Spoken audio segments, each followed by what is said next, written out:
안녕하세요. 박상인의 경제 브릿지입니다. 지난 동영상에서는 한국 사회의 양극화와 경제적 불평등의 현황에 대해서 살펴봤습니다. 오늘 동영상에서는 양극화와 경제적 불평등의 원인이 무엇인지, 그리고 이 사회적 문제를 어떻게 해소할 수 있는지에 대해서 이야기해 보도록 하겠습니다.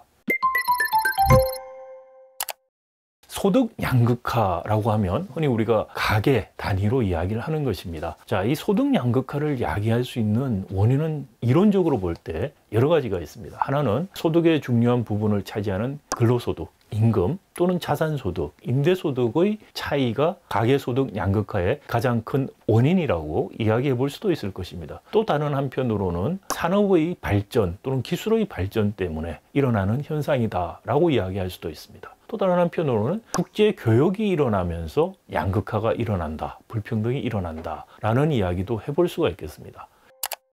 이 많은 원인들이 사실 가능합니다. 특히 우리 한국적 맥락에서 보면은 그동안 자영업이 굉장히 늘어났거나 또는 비정규직이 많아지고 또 노인 빈곤 문제가 심각해지면서 양극화가 더 심화되었다라고 주장을 할 수도 있습니다. 한국 사회의 양극화와 소득 불평등에 관한 연구를 한 많은 학자들이 있습니다. 이 학자들의 대다수가 동의하는 가장 근본적인 소득 불평등과 양극화의 원인은 바로 임금 불평등입니다. 제가 지난 동영상에서 1980년대부터 1990년까지 소득 불평등을 나타내는 지니계수가 하락하다가 90년대 중반부터 다시 상승하다가 2000년대 초반 이후에는 등락을 하고 있다라는 말씀을 드렸습니다. 임금만 가지고서 지니계수를 만들어서 저희가 그려볼 수 있는데 그 움직임과 사실 거의 유사합니다. 물론 그림이 유사하다고 해서 원인이라고 이야기는 할 수 없다라고 주장할 수도 있습니다. 제가 말씀드린 연구들이 그런 원인들까지 분석해서 내린 결론이고, 그림으로 유사하게 보이는 것이 그런 결론을 뒷받침한다, 그런 증거다라는 말씀을 드리고요.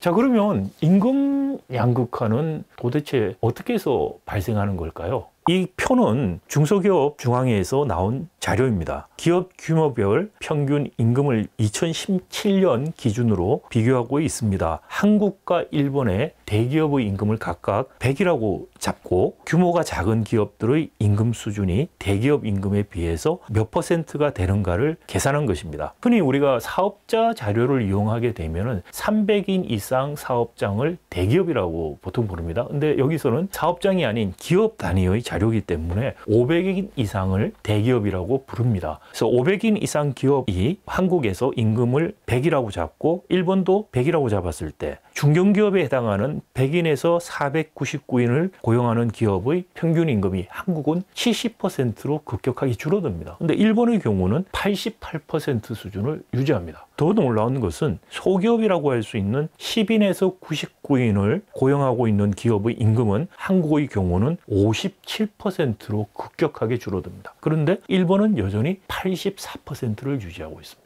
기업 규모에 따르는 임금의 격차가 한국이 일본에 비해서 매우 심각하다는 것을 알 수가 있습니다. 자, 그러면 한국이 예외적인 경우인가요? 일본이 예외적인 경우인가요? 한국이 예외적입니다. 일본의 이런 기업 규모별 임금 격차는 사실 미국이나 유럽 나라들에서도 비슷하게 관측되는 것입니다. 우리만 사실 기업 규모별 임금 격차가 이토록 심각한 것입니다. 자, 그러면 기업 규모별 임금 격차가 우리나라에서 왜 이렇게 심각할까요? 자, 이야기에 들어가기 앞서서 재분배 정책을 통한 소득 불평등을 완화시키는 효과가 우리는 약하다라고 앞 동영상에서 말씀을 드렸습니다. 그 이유 중에 하나가 뭐냐면은 고임금을 받는 좋은 일자리와 그렇지 않는 일자리에 따라서 재분배 정책 자체의 효과도 같이 가고 있다라는 사실에서 기인합니다. 우리가 경제활동 인구를 취업자와 실업자로 나눕니다. 취업자는 다시 임금 노동자와 비임금 근로자로 나누게 됩니다. 비임금 근로자라고 하면 흔히 자영업 하시는 분이 들어가고 우리가 흔히 특수고용 노동자라고 하는 특고 노동자들이 대부분 여기 포함이 됩니다. 자, 임금 노동자는 다시 정규직과 비정규직으로 나눠집니다. 자, 그런데 우리나라의 임금 노동자의 한 3분의 1 정도가 이른바 고용보험에 가입되어 있지 않습니다. 그리고 비임금 근로자의 대부분이 고용보험에 가입되어 있지 않습니다. 근데 왜 제가 고용보험 이야기를 뜬금없이 하냐면은 재분배 정책에서 가장 중요한 것이 고용보험과 국민연금입니다. 그런데 고용보험에 가입되고 안 되고가 지금 말씀드린 것처럼 좋은 임금이 높은 직업일 때 더 많이 가입이 돼 있고, 고용보험에 많이 가입되어 있는 직종일수록 국민연금 가입률이 높기 때문입니다. 그렇기 때문에 재분배 정책이 사실상 우리가 큰 효과가 없는 나라라고 평가되는 것입니다.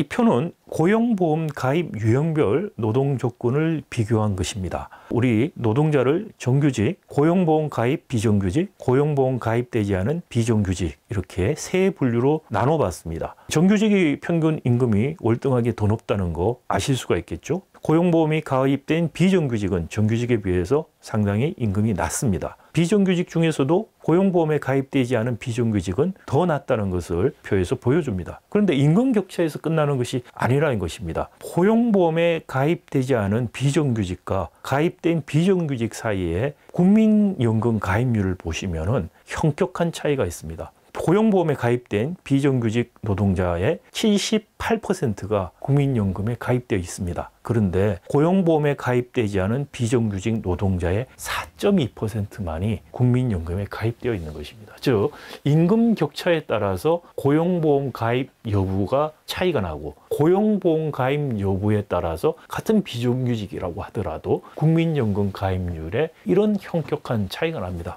또 하나 더 보시면 노동조합 조직률에서도 현격한 차이가 납니다. 고용보험에 가입되지 않은 비정규직은 노동조합 조직률이 0.16%에 불과합니다. 즉, 노동조합을 통해서 임금 협상력을 올릴 수 있는 제도적인 보호도 못 받고 있다라는 것이 현실입니다. 따라서 임금 불평등도가 기업의 규모, 또 정규직, 비정규직 간에 상당히 크고, 그 임금 격차가 고용보험 가입률과 국민연금 가입률에 영향을 미치기 때문에 임금 격차에 따라서 재분배 정책이 반영이 되는 것입니다. 그렇기 때문에 재분배 정책이 제대로 된 기능을 못하고 있는 것입니다. 사실 우리나라에서 재분배 정책이 제대로 된 역할을 하기 시작한 것은 노인연금이 도입된 2014년 이후다라고 볼 수가 있겠습니다. 임금 불평등이 기업 규모별로 이처럼 우리나라가 심한 원인이 무엇일까요? 표는 현대차와 하청기업의 수익성을 차이를 나타내는 자료입니다. 2011년에서 2014년까지 현대차가 상당히 좋은 시절을 보냈던 기간입니다. 현대차나 모비스 같이 이 원청기업의 수익률을 어림잡아서 우리가 100이라고 잡을 때 1차 대기업, 즉 1차 벤더입니다. 1차 벤더, 1차 중기업, 1차 벤더들을 평균적으로 잡아서 보면은 60% 정도의 수익률을 갖고 있습니다. 2차 벤더들 같은 경우에는 훨씬 더 낮습니다. 30% 전후의 수익률을 가집니다. 즉, 기업의 원하청 관계의 단계에 따라서 수익률 격차가 엄청나게 크다는 것을 알 수가 있습니다. 그런데 이 원하청 단계가 달라질수록 기업의 규모도 달라집니다. 즉, 원청기업은 보통 대기업들입니다. 그 다음 1차 벤더들은 대기업도 있고 중견기업들이 주로 있습니다. 2차 벤더는 소기업입니다. 이 그림은 2013년에 하청 구조에서 원청 1차, 2차, 3차 벤더들의 평균 임금을 비교한 것입니다. 원청 임금을 100이라고 잡으면 1차 벤더의 평균 임금은 52% 수준으로 떨어집니다. 2차 벤더는 49.9%로 떨어지는 것을 알 수가 있습니다. 즉, 현대차에서 나왔던 수익률의 원청과 1차 벤더, 2차 벤더의 수익률의 격차가 임금 격차에 다시 반영이 되고 있다는 것입니다. 다시 말씀드리면 수익률이 낮은 1차 벤더와 2차 벤더는 그만큼 더 임금을 높게 지불할 여력이 없어지고, 그것이 임금 격차에 반영이 되어 있는 것입니다. 이 하청 단계에 따른 임금 격차가 우리가 흔히 보는 데이터에서는 기업의 규모에 따른 임금 격차로 반영이 됩니다. 따라서 한국에서 기업 규모별 임금 격차는 기본적으로 이 하청 구조에서 오는 임금 격차를 반영하는 것입니다. 그렇다면 왜 하청 단계에 따라서 이런 임금 격차가 벌어지고 있는 걸까요? 외국에서는 하청 단계에 따라서 임금 격차가 우리처럼 벌어지지 않고 있다는 것일까요? 두 번째 질문부터 답을 드리면 외국에서는 그렇지가 않습니다. 외국에서는 예를 들어서 원청과 하청기업 사이에 임금 격차가 평균적으로 80% 정도밖에 나지가 않습니다. 자, 여러 가지 이유가 있습니다. 예를 들어서 독일 같은 경우를 생각해 보시면 독일은 노동조합이 산별노조입니다. 산별노조이기 때문에 중소기업이든 대기업이든 같은 산업 안에 같은 일을 하는 노동자의 월급은 같습니다. 그런데 왜 100%, 80% 차이가 날까요? 그 이유는 독일의 자동차 산업을 예를 들자면은 BMW라든지 머세디스 벤츠 같은 회사들은 대도시에 위치합니다. 생활비가 비쌉니다. 중견기업, 부품을 만드는 회사들, 소기업들은 시골에 좀 더 위치하게 됩니다. 그래서 임금 외에 생활비를 보존을 해주는 것 때문에 사실 임금은 좀 격차가 생기는 것입니다. 독일 같은 경우에. 미국과 일본도 사실 독일과 비슷합니다. 대기업과 중소기업의 임금 격차가 이처럼 심하지 않습니다. 우리나라도 70년대까지만 해도 대기업, 중소기업 임금 격차가 이렇게 심각하지 않았습니다. 한국에서 대기업, 중소기업 또는 원하청 관계에서 임금 격차가 이처럼 심각해지기 시작한 것은 사실상 97년 경제위기 이후라고 할 수 있습니다. 자동차 산업을 하는 예를 들어보겠습니다. 97년 경제위기 이후에 자동차 산업은 기아차와 현대차가 합병이 돼서 현대기아차라는 사실상의 독점기업이 출현합니다. 나머지 3개사는 해외 자동차 메이커에게 매각이 됩니다. 그래서 사실상 2000년대 들어와서 국내 자동차 시장은 현대 기아차가 전체 판매량의 70에서 80%를 차지하는 독점 산업이 됩니다. 자, 그러니 부품을 공급하는 자동차 납품하는 1차, 2차 벤더들은 이 독점적인 현대 자동차의 전속 계약에 맡기게 됩니다. 즉, 제야 시장에서 독점이 되니 부품 시장에서 이른바 수요 독점이 일어나게 되는 것입니다. 수요 독점에 따라서 전속 계약에 들어가죠. 처음에 전속 계약에 들어가고 못 들어가고가 사실 납품을 하는 1차, 2차 벤더들에게는 상당히 중요했습니다. 이게 전속 계약 들어가면 물량이 확보돼서 못 들어가는 기업보다는 유리하고 좋다고 처음엔 생각을 했습니다. 근데 무슨 일이 벌어졌을까요? 반복해서 전속 계약 관계에서 납품을 하다 보니 원청은 1차 벤더, 1차 벤더는 2차 벤더의 원가 구조를 거의 파악할 수 있습니다. 자, 그러면 어떤 일이 벌어질까요?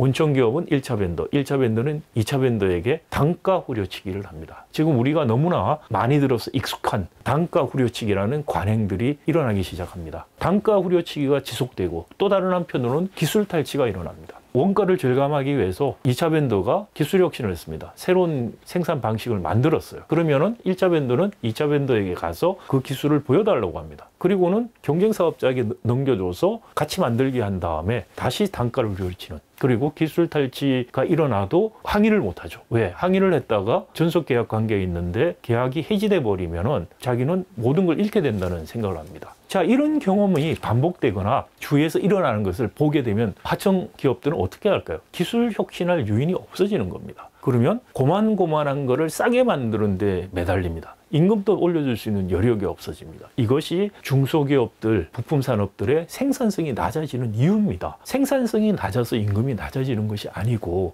이런 단가 우려치기 때문에, 기술 탈취 때문에 생산성이 낮아져서 임금도 같이 낮아지는 것이 현실입니다.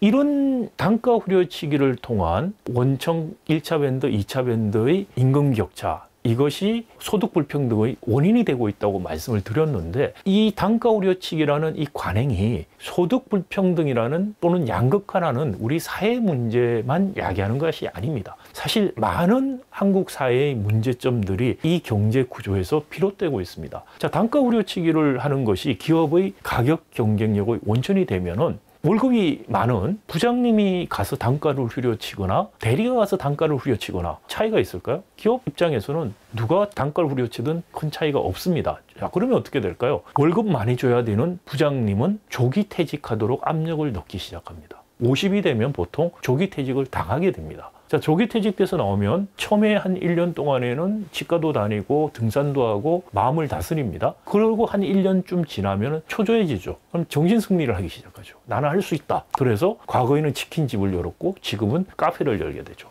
대부분 3년에서 5년 사이에 망합니다. 우리 자영업 문제가 카드 수수료 할인을 한다라든지 임대료 문제를 한다라든지 해서 해소될 수가 없습니다. 자영업에 대한 공급이 지속적으로 나옵니다. 그렇기 때문에 이 자영업 문제를 근본적으로 해결하려면은 단가 우려치기, 조기 퇴직이라 이런 연결고리가 끊겨야만 가능합니다. 자, 자영업에 들어가서 3년에서 5년 지나서 대부분 망하게 되면 어떤 일이 벌어지나요? 노인 빈곤에 떨어지는 것입니다. OECD 국가 중에서 노인 빈곤이 가장 심각한 나라인 이유가 바로 이 경제 구조에 있습니다. 노인 빈곤 문제가 생기니까 정부는 어떻게 하나요? 노인 일자리 사업을 합니다. 마치 이게 일자리 사업 같지만 사실은 복지 정책을 하고 있는 겁니다. 우리 고령화 지금 계속 진전이 되고 있고 노인 빈곤 문제 나아지지 않습니다. 재정으로 일자리 사업을 통해서 노인 빈곤 문제 해소하는 거 지속 가능하지 않습니다. 자, 이것들을 다 보고 있고 자기의 장래에 대해서 생각하는 젊은 사람들은 어떻게 할까요?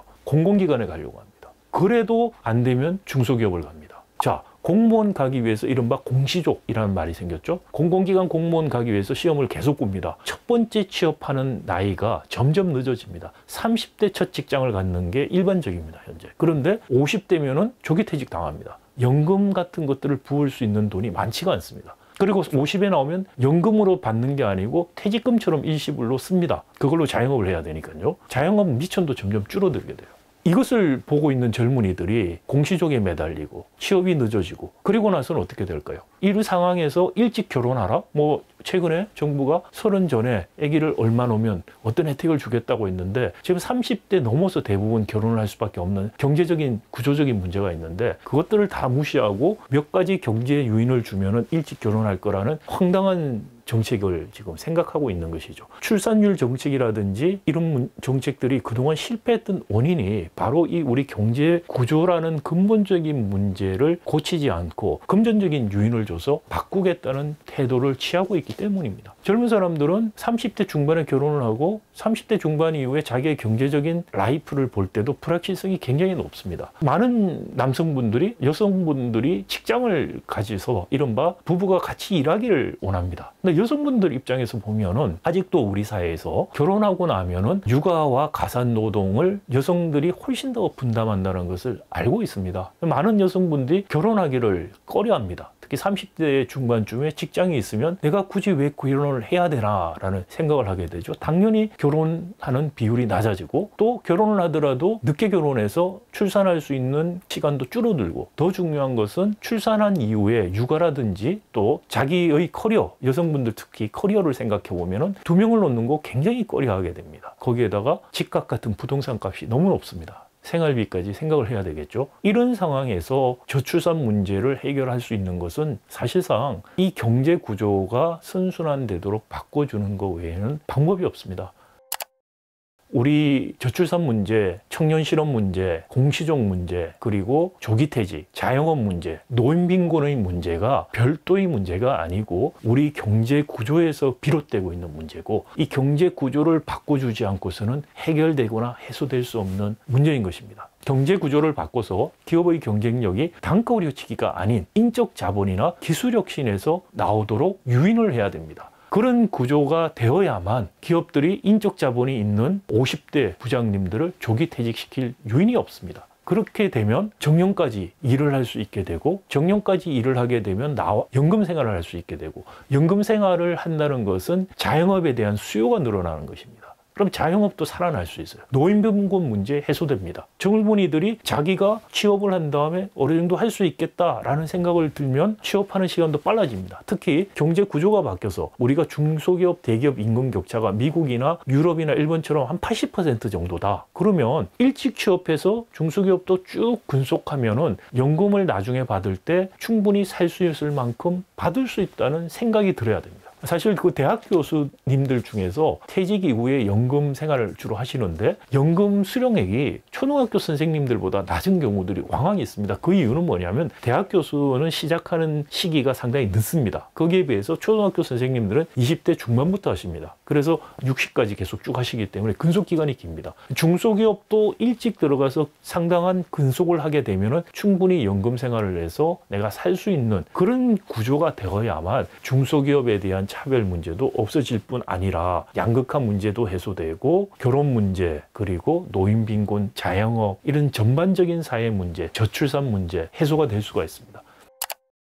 이런 경제 구조를 바꾸지 않고서는 제가 말씀드린 이 여러 가지 사회 문제가 해소될 수 없다라는 것을 다시 한번 강조드리면서 오늘 박상일의 경제 브릿지 마감하도록 하겠습니다. 감사합니다.